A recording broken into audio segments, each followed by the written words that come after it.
Le fantôme dans la machine. Imaginez une entité, une seule entreprise. Elle ne fabrique rien, elle ne produit pas de voitures, elle ne forge pas d'acier, elle ne vend pas de téléphone.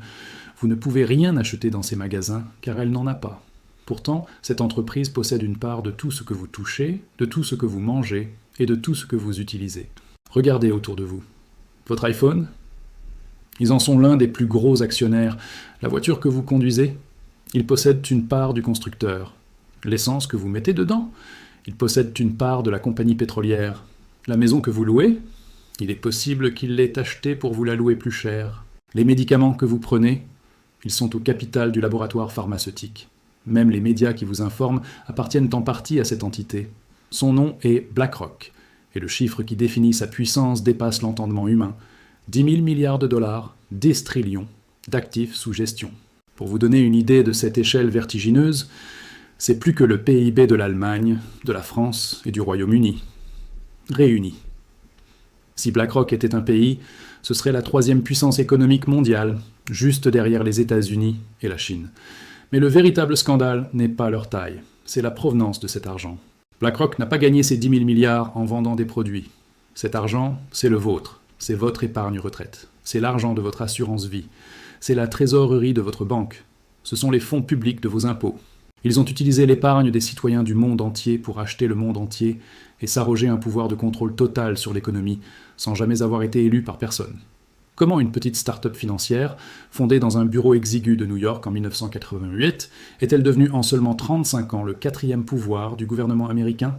Comment son logiciel secret, Aladdin, est-il devenu le système nerveux central de la finance mondiale, capable de voir chaque transaction avant même qu'elle ne se produise? Et surtout, comment utilise-t-il ce pouvoir pour forcer les entreprises à obéir à leur agenda politique, en utilisant votre propre argent comme levier?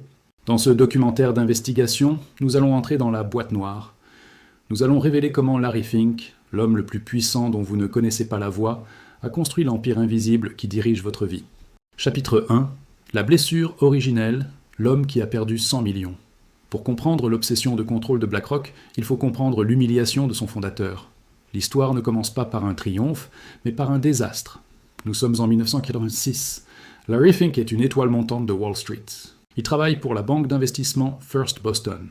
Il est jeune, arrogant, brillant. Il est l'un des inventeurs d'un nouveau produit financier qui va changer le monde, la titrisation des créances hypothécaires, les fameux MBS, qui causeront la crise de 2008 bien plus tard. À l'époque, Fink fait gagner des fortunes à sa banque. Il est intouchable. On le pressent pour devenir le prochain PDG. Mais en 1986, tout s'effondre. Fink avait pris une position massive sur les taux d'intérêt. Il pensait comprendre le marché. Il avait tort. Les taux ont bougé de manière imprévue. En quelques semaines, sa position a perdu 100 millions de dollars. À l'échelle de l'époque, c'était une somme colossale. First Boston a été humilié. Larry Fink était passé du statut de Golden Boy à celui de paria. Il a été poussé vers la sortie. Sa carrière semblait finie. Mais cette perte a déclenché quelque chose chez lui. Une obsession maladive. Il a analysé son échec. Pourquoi avait-il perdu? Il a réalisé que les banques de Wall Street prenaient des risques qu'elles ne comprenaient pas. Elles utilisaient des modèles mathématiques simplistes. Elles étaient aveugles. Fink s'est fait une promesse.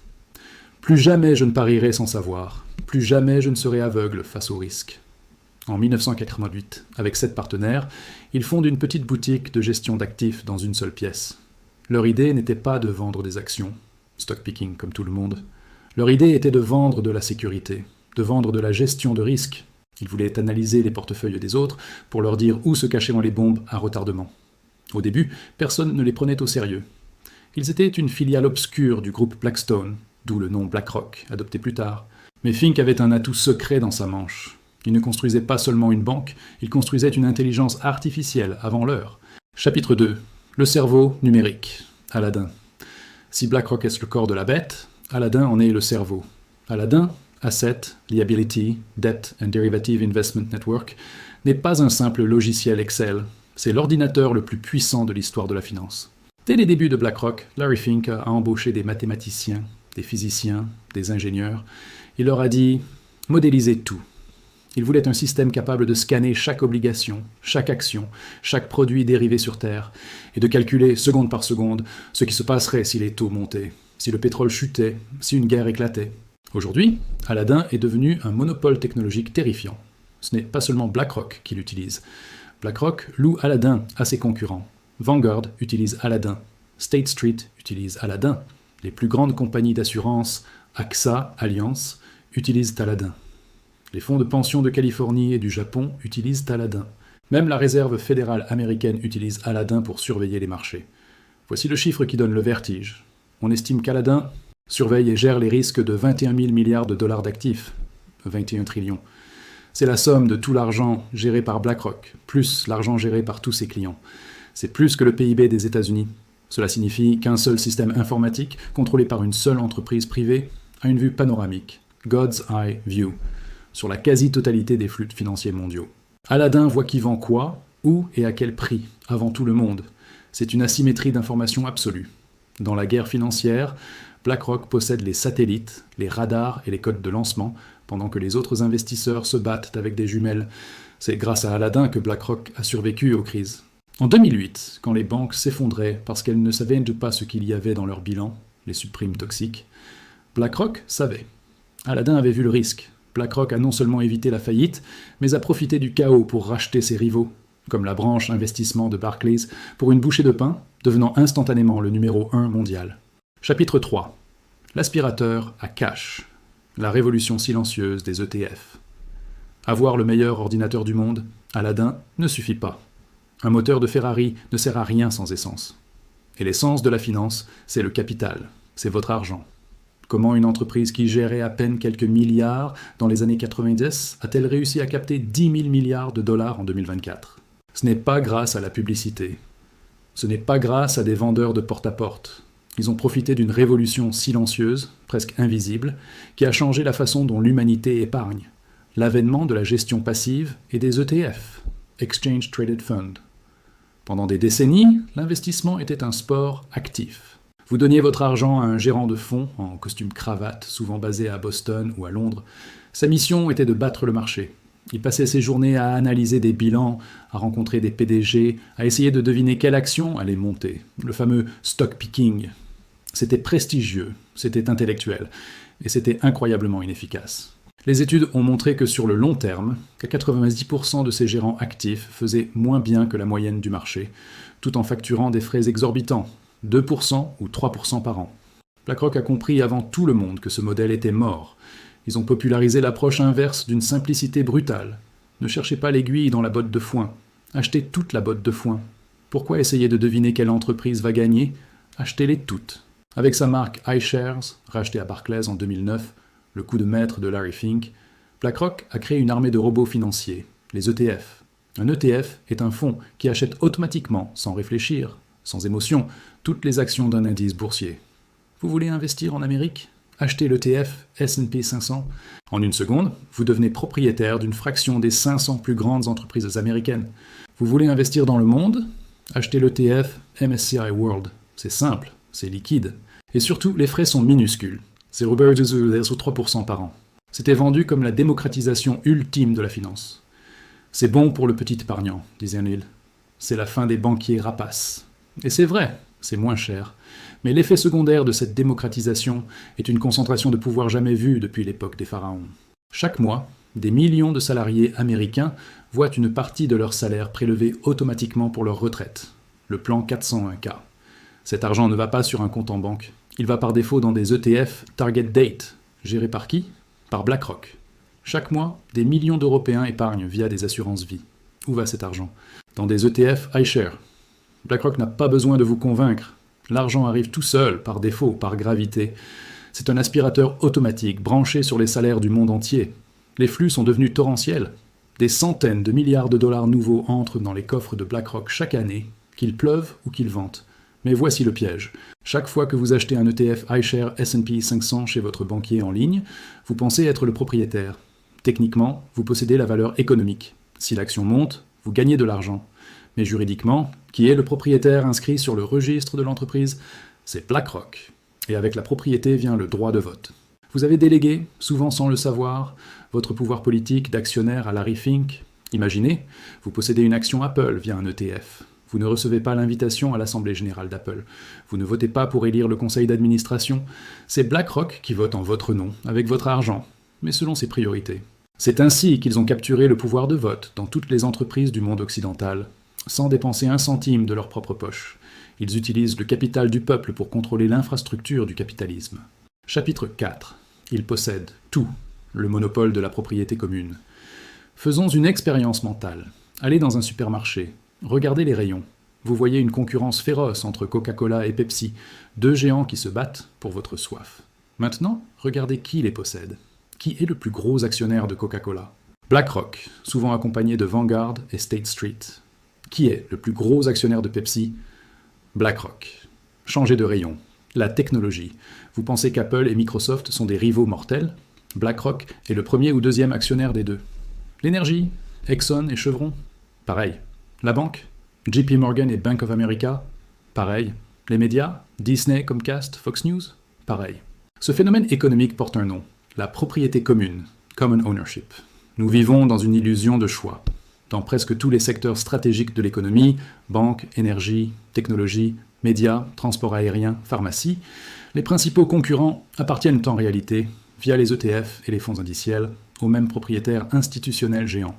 Le Big Three, BlackRock, Vanguard, State Street, détient en moyenne 20% à 25% de chaque entreprise du S&P 500. Et comme beaucoup d'autres actionnaires ne votent pas, ces 20% leur donnent souvent le contrôle effectif de l'entreprise. Cela pose une question fondamentale qui remet en cause l'essence même du capitalisme libéral. Si les mêmes personnes possèdent toutes les entreprises concurrentes, ont-ils vraiment intérêt à ce que ces entreprises se fassent une guerre des prix? Prenons les compagnies aériennes. Si vous possédez United Airlines, Delta, American Airlines et Southwest, ce qui est le cas de BlackRock, quel est votre intérêt? Voulez-vous que United baisse le prix de ses billets pour voler des passagers à Delta? Absolument pas. Si United baisse ses prix, ses marges baissent. Delta devra répondre et baisser ses prix aussi. Au final, tous vos investissements gagneront moins d'argent. En tant que propriétaire commun, vous préférez rationnellement que tout le monde maintienne des prix élevés, réduise les capacités et maximise les profits globaux du secteur. De nombreux économistes universitaires, comme José Hazard, affirment aujourd'hui, preuves statistiques à l'appui, que cette concentration de la propriété est l'une des causes invisibles de l'inflation structurelle et de la stagnation des salaires. La concurrence réelle a disparu. Elle a été remplacée par un monopole de fait, géré non pas par des barons voleurs fumant des cigares, mais par des algorithmes d'allocation d'actifs à New York. BlackRock se défend vigoureusement. Nous sommes des actionnaires passifs. Nous ne gérons pas les entreprises au jour le jour. C'est techniquement vrai, Larry Fink ne décide pas du prix de votre billet d'avion ni de la recette du coca. Mais les PDG de ces entreprises ne sont pas idiots. Ils savent qui est leur patron. Ils savent que s'ils lancent une guerre des prix agressive qui nuit au profit du secteur, les grands actionnaires institutionnels seront mécontents. Ils savent que ces mêmes actionnaires votent pour leur rémunération, le say on pay, à la fin de l'année. Ils savent qu'ils ne doivent pas fâcher le géant. Il s'est installé une omerta silencieuse, une discipline de marché imposée par la structure de l'actionnariat. Le capitalisme concurrentiel, que le meilleur gagne, a été remplacé par un capitalisme de rente. Tout le monde gagne, sauf le consommateur, géré par une oligarchie de gestionnaires d'actifs. Chapitre 5. Le quatrième pouvoir. La fusion avec l'État. Si BlackRock n'était qu'une banque devenue trop grosse, ce serait un problème antitrust classique. Mais c'est devenu quelque chose de bien plus profond et inquiétant. C'est devenu une branche officieuse du gouvernement américain, une sorte de département du trésor privatisé. La porte tournante, revolving door, entre BlackRock et la Maison-Blanche ne tourne pas, elle est ouverte en permanence. Sous l'administration Obama, d'anciens cadres de BlackRock ont conseillé le Trésor. Sous Biden, Brian Deese, ancien responsable de l'investissement durable chez BlackRock, est devenu le directeur du Conseil économique national. Wally Adeyemo, ancien chef de cabinet de Larry Fink, est devenu secrétaire adjoint du Trésor. Le gouvernement recrute chez BlackRock, et les anciens du gouvernement, banquiers centraux, diplomates, finissent leur carrière chez BlackRock, comme Philippe Hildebrand, ancien patron de la Banque nationale suisse. Mais la preuve ultime, irréfutable, de cette fusion a eu lieu en 2020, lors de la crise du Covid. Rappelez-vous de mars 2020. Le monde s'arrête. Les marchés financiers sont en chute libre. La liquidité disparaît. Le marché obligataire, vital pour les entreprises, se gèle. La Réserve fédérale, la Fed, doit intervenir. Elle doit injecter des milliers de milliards pour sauver l'économie américaine de l'infarctus. Mais la Fed est une institution bureaucratique. Elle n'a pas l'expertise technique, ni les outils informatiques, ni les salles de marché pour acheter des centaines d'obligations d'entreprises privées, corporate bonds, en quelques jours. Qui ont-ils appelé à l'aide? Ont-ils lancé un appel d'offres public? Non. Ils ont appelé Larry Fink. La Réserve fédérale a officiellement mandaté BlackRock, sans appel d'offres, pour gérer le programme de rachat d'actifs d'urgence, le SMCCF. BlackRock a reçu le pouvoir discrétionnaire de décider quelles obligations d'entreprise la Fed allait acheter avec l'argent imprimé par le contribuable. C'est un conflit d'intérêts d'une ampleur biblique, digne d'une république bananière. BlackRock pouvait et a dirigé l'argent de la Fed pour acheter des obligations d'entreprises dont BlackRock était déjà un gros actionnaire. En sauvant ces entreprises, ils sauvaient leur propre portefeuille. Pire encore, pour aller vite, la Fed a autorisé BlackRock à acheter des ETF d'obligations. Et quels ETF BlackRock a-t-il acheté? Ses propres ETF. Le fonds LQD, iShares Investment Grade Corporate Bond ETF, géré par BlackRock, a reçu des milliards de la Fed. BlackRock a donc touché des frais de gestion sur l'argent que la Fed lui a donné pour sauver le marché. En 2020, BlackRock n'était plus seulement un acteur du marché. Ils étaient devenus le marché. Ils étaient l'arbitre, le joueur et le banquier en même temps. Depuis ce jour, la frontière entre État et BlackRock n'existe plus. Les banques étaient too big to fail, trop grosses pour faire faillite. BlackRock est devenu too big to be controlled, trop gros pour être contrôlé. Ils sont devenus l'infrastructure vitale du système. Chapitre 6. Le levier politique. L'arme ESG et la privatisation de la loi. C'est ici que l'histoire quitte les pages économiques pour toucher votre vie quotidienne, vos valeurs et votre liberté. Larry Fink ne se contente pas d'être l'homme le plus riche de la finance. Il veut façonner le monde. Il a une vision. Il a réalisé qu'avec 10 000 milliards de dollars, votre argent, et le contrôle des votes dans toutes les grandes entreprises, il n'a pas besoin d'être élu pour changer la société. Il utilise ce pouvoir comme un levier politique pour imposer des normes sociales et environnementales. C'est ce qu'on appelle l'ESG, environnement, social, gouvernance. Chaque année, en janvier, Larry Fink écrit une lettre au PDG. C'est devenu l'évangile de Wall Street. Les patrons du monde entier l'attendent avec anxiété. Dans ces lettres, il ne parle pas seulement de profit. Il dicte la conduite morale à tenir. Vous devez décarboner vos activités. Vous devez adopter des politiques de diversité et d'inclusion, DEI. Vous devez avoir une gouvernance woke. Sur le papier, cela semble noble, qui est contre un monde plus propre et plus juste. Mais le problème est profondément démocratique. Qui a élu Larry Fink pour décider de la politique énergétique mondiale? Personne. Qui l'a élu pour décider des normes sociales? Personne. Pourtant, il a le pouvoir de forcer une compagnie pétrolière géante comme ExxonMobil à changer de stratégie, non pas en passant une loi au Congrès, mais en menaçant de voter contre le conseil d'administration lors de l'Assemblée générale. L'exemple de 2021 est terrifiant. Un petit fonds activiste écologiste, Engine No. 1, qui ne possédait que 0,02% d'Exxon, a proposé de virer 3 directeurs historiques pour les remplacer par des directeurs verts. Normalement, avec 0,1%, vous n'avez aucune chance. Mais Engine No. 1 a gagné. Comment? Parce que BlackRock, qui possède 6% d'Exxon, a voté avec eux. Vanguard et State Street ont suivi. En une journée, 3 activistes ont pris le contrôle partiel de la plus grande compagnie pétrolière américaine contre la volonté de son management, grâce au vote de BlackRock. Le message envoyé à tous les autres PDG du monde était clair. Obéissez à l'agenda de Larry Fink, ou vous perdrez votre job. Ce qui est choquant, c'est que BlackRock utilise vos actions pour voter ses politiques. Si vous êtes un retraité du Texas qui a travaillé dans le pétrole toute sa vie, votre épargne retraite, gérée par un ETF BlackRock, est utilisée pour voter contre l'industrie qui vous a fait vivre et qui paie votre pension. Votre argent est retourné contre vos intérêts et vos valeurs. C'est une privatisation de la politique. Les lois ne se font plus à Washington ou à Paris, elles se font dans les bureaux de BlackRock à Manhattan. C'est ce que certains appellent le capitalisme woke, ou le corporatisme d'État. Ce n'est pas du socialisme, l'État ne possède pas les moyens de production, ce n'est pas du libéralisme, le marché n'est pas libre. C'est un système féodal moderne, où les seigneurs de l'argent décident de la morale publique et de la direction de la société en contournant le processus démocratique. Conclusion. Le maître du monde. BlackRock n'est pas une entreprise comme les autres. Il ne faut pas la voir comme une banque. C'est une infrastructure. C'est le système d'exploitation du capitalisme moderne. Nous sommes passés, en une génération, d'un marché libre, chaotique, concurrentiel et décentralisé, à un marché planifié, centralisé et contrôlé par une poignée d'algorithmes et d'hommes non élus. Aladdin voit tout, l'information. Les ETF avalent tout, le capital. L'ESG contrôle tout, la politique. La question n'est pas de savoir si Larry Fink est un homme bon ou mauvais. Il pense probablement sauver le monde.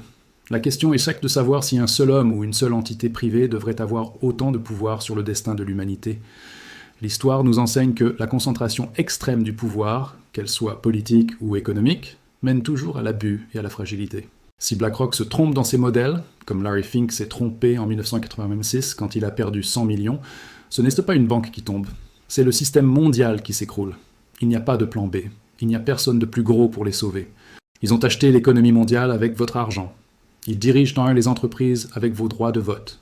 Ils conseillent les gouvernements avec vos données. Ils sont devenus, au sens littéral, les maîtres du monde. La prochaine fois que vous regardez votre application bancaire, votre compte retraite ou votre assurance vie, souvenez-vous, ce n'est pas seulement de l'épargne, c'est la munition de leur empire. Et tant que vous leur donnez votre argent, vous leur donnez le pouvoir. La concentration de pouvoir entre les mains d'une seule entité est le défi économique majeur de notre siècle. Tant que votre argent alimente cette machine, comprendre son fonctionnement n'est pas une option. C'est une nécessité de survie. Nous continuerons de traquer les mouvements de ces géants de la finance pour vous donner une longueur d'avance sur les marchés.